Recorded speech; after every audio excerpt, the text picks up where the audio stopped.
నేనే ఎఫ్సిఆర్ఏ తీసుకొస్తా ఆర్డిటికి. ఆపే దమ్ ఎవరికైనా ఉంటే ప్రపంచాన్ని దించుతా. స్టీల్ ప్లాంట్ అమ్మకాన్ని మోదీ అమ్ముతుంటే, చంద్రబాబు జగన్ అమ్ముతుంటే ఆపేనా లేదా? 5 ఆర్డర్లు తీసుకొచ్చి ప్రత్యేక హోదా ఇమ్మని ఆంధ్రప్రదేశ్ హైకోర్టు నుంచి ఆర్డర్లు తీసుకొచ్చానా లేదా? 10,000 కోట్లు రైతుల భూములు దోచుకుంటే కేటీఆర్ కామారెడ్డి రైతుల భూములు ఆపేనా లేదా? రేవంత్ రెడ్డి హైడ్రా పేరుతో 50,000 కోట్ల బిల్డింగ్లు అవినీతిగా డిస్ట్రాయ్ చేసి కూల్చేస్తుంటే కోర్టు ఆర్డర్ తీసుకొచ్చానా లేదా? ఆ కూల్చడాలు ఆపేనా లేదా? లడ్డూ వివాదం పెట్టి క్రిస్టియన్ హిందువుల మధ్య గొడవ పెట్టాలని జగన్ క్రిస్టియన్ అని, ఆయన క్రిస్టియనే కాదు, ఆయన వెంకటేశ్వరుల భక్తుడు, చిన్నజీఆర్ స్వామి భక్తుడు. నన్నెప్పుడు కలలేదు, నా బ్లెస్సింగ్స్ తీసుకోలే, చిన్నజీఆర్ స్వామి బ్లెస్సింగ్ తీసుకుంటాడు, అందుకే చిత్తుగా ఓడిపోయాడు.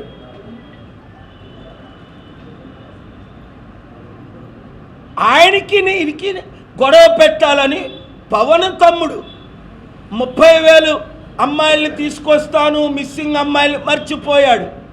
మోదీని రోజు రాత్రి పగలు తిట్టడం మర్చిపోయాడు. ఇప్పుడు అంటాడు ఆయనంత గొప్ప ప్రధానమంత్రి పుట్టలేదట, పుట్టబోడట. చంద్రబాబు నాయుడు మొన్నటి వరకు మోదీ నువ్వు పిల్లాన్ని వదిలేసావు అలాగనొచ్చా, నువ్వు పిల్లల కండం రాదు, నువ్వే ముఖ్యమంత్రి అన్నాడు. చూసావా, లైవ్లు ఎవరు ఇవ్వట్లే, ఒకరిద్దరు తప్ప. ఇప్పుడు చంద్రబాబు నాయుడు అంటాడు ఆయన విశ్వగురువు అట. నిన్నగాక మొన్నొచ్చిన లోకేష్ అంటాడు ఆయన 100 మిసైల్తో సమానం. వాడు మోదీ ఎవరే బాబు రేపు నడిస్తే పడిపోతాడేమో చూడండి. ఆయనేం మిసైల్, పడిపోయే మిసైల్, వయసు పోయిన మిసైల్, బుర్ర పని చేయని మిసైలు, హిందూ క్రిస్టియన్ ముస్లింల మధ్య గొడవలు పెడుతున్న మిసైలు. మోదీని ఢీకొనాలంటే ముస్లిం సోదరీమణులారా, ఇప్పుడున్న జగన్ కానీ, చంద్రబాబు కానీ, పవన్ కానీ, రేవంత్ రెడ్డి కానీ, కేటీఆర్లు కానీ కేవలం మోదీ తొత్తులే, బీజేపీ ఆర్ఎస్ఎస్ తొత్తులే. ఒక్క డాక్టర్ కేఏ పాల్ తప్ప. చూసారా, మోదీని ఢీకొనేవారు ఎవరు లేరని అందరికీ అర్థమైపోయింది. నన్ను ప్రధానమంత్రి చేయండి, 42 ఎంపీ సీట్లు గెలిపించండి, లేదా నన్ను ముఖ్యమంత్రి చేయండి, 100 సీట్లు తెలంగాణలో, 100 సీట్లు ఆంధ్రప్రదేశ్లో గెలిపించండి. నిన్న కాక మొన్న రేవంత్ రెడ్డి ఏడుస్తున్నాడు. ఎంత ఏడుస్తున్నాడో బాధేస్తుంది. మాకు అప్పు పుట్టడం లేదు, అమ్మా అంటే అడుక్కుంటే ఎవడివ్వట్లేదు అప్పు. మోదీ నెలకు 1,00,000 కోట్లు అప్పు చేస్తున్నాడు. ఆంధ్రప్రదేశ్ తెలంగాణలో 15 లక్షల కోట్లు అప్పు, వడ్డీ కట్టలేని పరిస్థితి. నేను అమెరికా వెళ్ళినప్పుడు 89లో చైనా ఇండియా జీడిపి సమానంగా ఉండేది దాదాపు. ఇప్పుడు చైనా 7 రెట్లు ఎక్కువ, 21 ట్రిలియను, మనది 3 ట్రిలియను. చైనా 100 దేశాలకు అప్పిస్తుంది, మనం 100 దేశాల దగ్గర అప్పు తీసుకుంటున్నాం. అప్పులు తీర్చి, అభివృద్ధి చేసి, ఉద్యోగాలు తెచ్చి, కంపెనీలు తీసుకొచ్చి, హైదరాబాద్ లాంటి సిటీలు 2 తెలుగు రాష్ట్రాల్లో కట్టాలంటే మరలా కేఏ పాల్కి అధికారం రావాలి, పాలన రావాలి, పాలన మారాలి. నిన్న ఆంధ్రప్రదేశ్ హైకోర్టులో honourable chief justice of Andhra Pradesh Thakur ji, Praveen పగడాలది హత్య అండి, ఆ కోణంలో మీరు విచారణ చెయ్యండి అంటే 2 నిమిషాలు టైం ఇవ్వలా, 5 లక్షలు కట్టు అంటాడు. అసలు ఆయనకి సుప్రీంకోర్టు గైడ్ లైన్స్ తెలుసా? పబ్లిక్ ఇంట్రెస్ట్ లిటిగేషన్ అంటే అర్థం ఏంటి? Honourable CJ, please read one more time the public interest litigation guidelines. Must be given preference. You have not given me 2-3 minutes. I am begging with folded hands. Please preserve the CCTV footage, may be deleted. Please order repost-mortem because the police have miserably failed. They have not shown Praveen Pagadala when he started in the motorbike, when he purchased the alcohol, or when he drank the alcohol, or when he died. ఎక్కడైనా ప్రవీణ్ పగడాల అని చూపించారా 400 ఫుటేజీల్లో? Your honour, 850 కోట్ల జనాభా ఉంది ప్రపంచంలో. మీకులాగా నాకులాగా ఉన్నాడు ఒక్కడైనా ఉన్నాడా? ఆయన కళ్ళు, ముక్కు, నోరు చూపించారా? ఆయన మోటార్ సైకిల్ మీద ఉన్నప్పుడు ఆయన ముక్కు, కళ్ళు, నోరు చూపించారా? ఆయన నడిపినప్పుడు చూపించారా? ఆయన ఆల్కహాల్ కొన్నప్పుడు చూపించారా? ఆయన తాగినప్పుడు చూపించారా? ఆయన పడిపోయినప్పుడు చూపించారా? ఆయన చనిపోయినప్పుడు చూపించారా? మీడియా మిత్రులారా, చూపించారా? ఎవరైనా చూశారా? అదిగో ఎర్రచీర కట్టిందల్లా నా భార్య అన్నాడట. అందరూ ఎర్రచీరలు కడతారు. మోటార్ సైకిల్లో ఉన్నది ప్రవీణ్ అన్నాడట. ఇలాంటి ఇన్వెస్టిగేషన్ జరుగుతుంటే ఏం చేస్తున్నారు చంద్రబాబు నాయుడు గారు? 75 సంవత్సరాల అనుభవం ఉన్న ఆయన 44 సంవత్సరాలు నేను దేశాన్ని నడిపించాను అంటాడు. ఏమైనా అంటే యాక్సిడెంట్ ఇవన్నీ 18 భాగాల్లో కొట్టేసి, చిదగొట్టి, పళ్ళు పీకేసి, కత్తులతో పొడి చేస్తే దైవజనులారా ప్రజాశాంతి పార్టీలో చేరండి. మొలానాస్ టెంపుల్ ప్రీస్ట్ చేరండి. చంద్రబాబు ఇచ్చిన ఆ భిక్షం 5,000, 8,000 రూపాయలు మీకు 1,00,000 రూపాయలు అప్పు చేసి 5,000 ఇస్తున్నాడు. ఆకలితో చవ్వండి, కానీ ఆ ట్యాక్స్ పేరు డబ్బులు తినకండి. దరిద్రం కొని తెచ్చుకోకండి. ఏ సావులాగా ఒక పూట కూటి కొరకు మీ ఆశీర్వాదాన్ని, అధికారాన్ని అమ్ముకోకండి. చంద్రబాబు అడుక్కుంటే నేను డబ్బులు ఇవ్వలేదా? రాజశేఖర రెడ్డి అడుక్కుంటే నేను ఇవ్వలేదా? సోనియా గాంధీ అడుక్కుంటే నేను ఇవ్వలేదా? కేసీఆర్ అడుక్కుంటే నేను ఇవ్వలేదా? నరేంద్ర మోదీకి నేను ఇవ్వలేదా? అందరికీ ఇచ్చే ఈ చేతులు ఆర్డీటీకి అధికారం తీసుకొస్తా. మీడియా మిత్రులారా, 2 కార్లు పెట్టండి. ఆర్డీటీ బోర్డు మెంబర్స్ అందరినీ తీసుకొని రండి. హైదరాబాద్ రేపు శుక్రవారం కానీ శనివారం కానీ అన్ని ఖర్చులు నేనే పెడతా. కామారెడ్డి పెట్టినట్లు మా హైదరాబాద్ ఆఫీసులో వారిని కలుస్తా. దయచేసి నాకు ఆ మద్దతు. మీ ఖర్చులు పెట్టొద్దు. 30 రోజుల్లో వాళ్ళు వచ్చి నన్ను కలిసిన 30 రోజుల్లో ఎఫ్సిఆర్ఏ తీసుకొచ్చి తీరుతా. 6,200 మందికి ఎఫ్సిఆర్ఏలు తీసుకొచ్చా. తిరుపతి టెంపుల్కి ఎఫ్సిఆర్ఏ క్యాన్సిల్ చేశారో లేదో చూడండి, నేను తీసుకొచ్చా. ఢిల్లీ హైకోర్టులో పిల్లేసా. మదర్ తెరీసాకి నేను తీసుకొచ్చా. 1,000 మందికి నేను తీసుకొచ్చా. ఎప్పుడు? 3 సంవత్సరాల క్రిందట కరోనా టైంలో 5 లక్షల కోట్లు దానం చేశా. నన్ను చేయనివ్వట్లేదు. నా డబ్బులు సీజ్ చేసేసారు. నన్ను ఇబ్బందులు పెడుతున్నారు. అడుగడుక్కి అడ్డుకుంటున్నారు. కానీ ఆపగలుగుతున్నారా?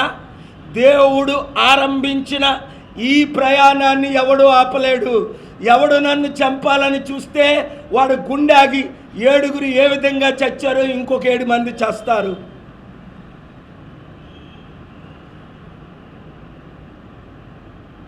నా బహుజనుల కొరకు ప్రాణం పెట్టడానికి సిద్ధంగా ఉన్నాను. కనుక నేను ప్రవీణ్ పగడాలది విచారణ చేయమంటే 5 లక్షలు కట్టాలట.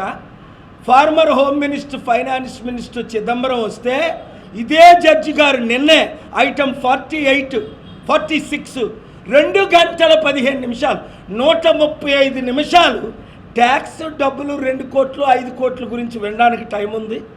ఇండియా ఇమేజ్ని, ఒక దైవజనుడిని అన్యాయంగా చంపేశారని అందరూ అంటున్నారు. వాళ్ళ ఫ్యామిలీ మెంబర్ ఎవరైనా వచ్చారా అని అడిగారు. ఫ్యామిలీ మెంబర్ ఎవరు వస్తారు?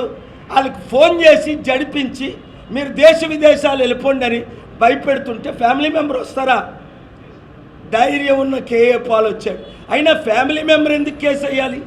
మీ తరపుని నేను కేసు వేయకూడదా?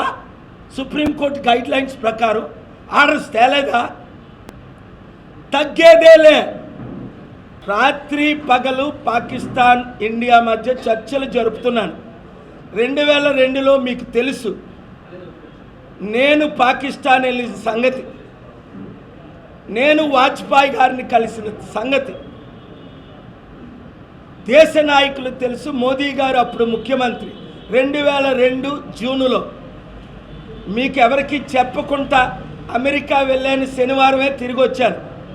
3 రోజులు అయింది, 4 రోజులు. అమెరికాలో ఉన్న పెద్ద నాయకులందరినీ కలిశా, ఒక్కడు తప్ప 10లో 9 మందిని కలిశా. వాళ్ళు కూడా గారు 2 దేశాలని ప్రేమించిన వారు మీరు ఒక్కరే, యుద్ధాన్ని ఆపగలిగింది మీరు ఒక్కరే అంటే చర్చలు జరుపుతున్నాను. నాకు సోమ మంగళ బుధవారం 3 కేసులు ఉండబట్టి ఆంధ్రప్రదేశ్ హైకోర్టుకు వచ్చాను. ఎందుకంటే రేపటి నుంచి కోర్టులు జూన్ 16 వరకు సెలవని. మోదీ గారిని అమిత్ షా గారిని శనివారం కలిసిన తర్వాత నేను ఆదివారం పాకిస్తాన్ వెళ్తున్నాను. వీళ్ళు 10 రోజులు టైం అడిగారు. నిన్ననే పెద్ద ఆయనతో మాట్లాడాను. ఆయన చెప్పకూడదు, మీరు అడిగారు కనుక నేను సత్యం చెప్పాలి కనుక చెప్తున్నా. పాకిస్తాన్ యుద్ధం ఆపడానికి అన్ని ప్రయత్నాల్లో ఉన్నాను. మొన్న టర్కీ వెళ్ళాను. రష్యా యుక్రెయిన్ యుద్ధం ఆపడానికి చర్చలు జరిపాను. ఎప్పుడు? ఏప్రిల్ గత నెలలో 2 వారాల క్రిందట 1200 మంది పెద్ద లీడర్సు, మా కోఆర్డినేటరు, మా అంబాసిడర్ పెట్టిన మీటింగ్ వచ్చారు. ప్రపంచ నాయకులందరూ వచ్చారు. నిన్న ఆంధ్రప్రదేశ్ హైకోర్టులో ఫోటోలు రిలీజ్ చేశాను కోర్టుకి. ఇదిగోండి, వీరందరూ ప్రవీణ్ పగడాల గురించి అడుగుతున్నారు, మణిపూర్లో జరిగిన హత్యల గురించి అడుగుతున్నారు. నిన్న కోర్టుకి కాపీలు ఇచ్చారు. ఇంకా అంతకంటే రుజువులు ఏం చేయాలి? మోదీ గారికి పంపించా.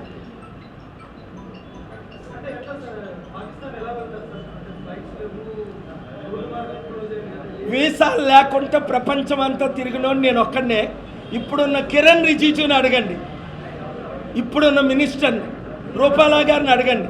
నాతో పాటు దాదాపు ఒక 150 మంది ఎంపీలని వీసాలు లేకుండా సిరియా, లిబియా, ఇరాక్, ఇరాన్ వీసాలు లేకుండా నా ఫ్లైట్లో తీసుకెళ్ళా.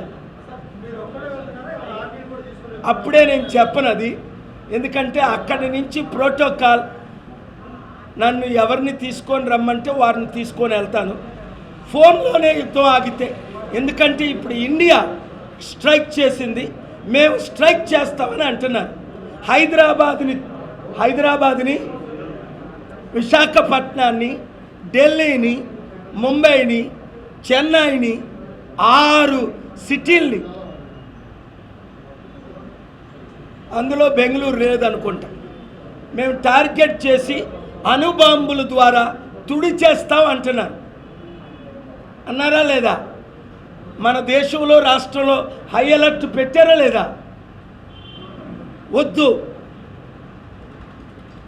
శాంతే కావాలి అని. మరి ఇండియా ఎందుకు స్ట్రైక్ చేసిందని అడిగారు. ఇండియా చేసింది టెర్రరిస్ట్ క్యాంపులను మాత్రమే. ఇస్లామాబాద్ని కానీ, రావల్పిండిని కానీ, పాకిస్తాన్లో ఉన్న సిటీలను కానీ టార్గెట్ చేయలేదు. టెర్రరిస్ట్ క్యాంపుల్ని టార్గెట్ చేయడానికి 3లో ఒకరు నన్ను అడిగారు. అది కూడా నేను వద్దన్నాను. కానీ వాళ్ళు స్ట్రైక్ చేశారు. అయినా మన సెక్యూరిటీ ల్యాబ్స్ అవడమేంటి చెప్పండి? ముందే తెలిసిలకి 16ని, ఏప్రిల్ 16ను వారు అన్నారు మేము అటాక్ చేస్తున్నాం, 18ని అన్నారు, ఓపెన్గా చెప్పారు. మరి వాళ్ళు ఎలాగెళ్ళిపోయారు ఇంతమంది టెర్రరిస్టులు అక్కడికి? ఏం జరుగుతుంది? అది మన లీడర్షిప్ ఫెయిల్యూర్ కాదా? మనలో మనమాట. పాకిస్తాన్ని, ఇండియాకి యుద్ధం లేకుండా ఆపే బాధ్యత పైన దేవుడిది, కిందని నాది. అమెరికా మనకి సంపూర్ణ మద్దతు ప్రకటిస్తుంది. మీకు తెలుసు కదా ఎన్ని యుద్ధాలు ఆపానో. అది దేవుని శక్తి ద్వారా జరుగుతుంది.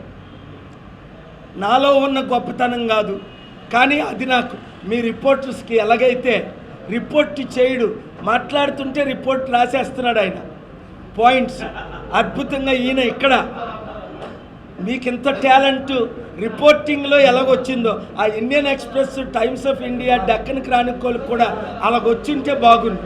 వాళ్ళు కూడా ఫ్రంట్ పేజ్, సెకండ్ పేజ్లో ఇచ్చినా బాగుంది. 11th పేజీలో 6 అంగుళాలు ఇస్తున్నారు.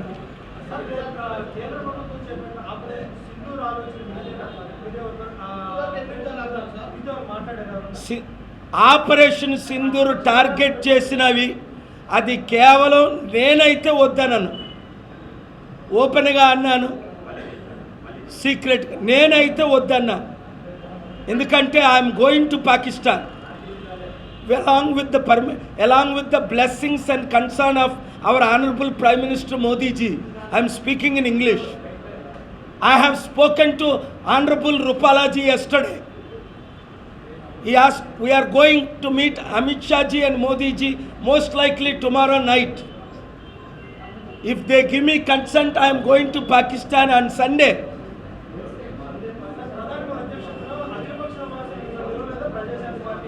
వీళ్ళు వార్మోంగర్స్ను పిలుస్తారు, వాళ్ళు ఆయన చెంచాలను పిలుస్తారు. నేను ఆయన చెంచాను కాదు. ఆ స్టాంప్ వేసిన వాళ్ళు పిలుస్తారు.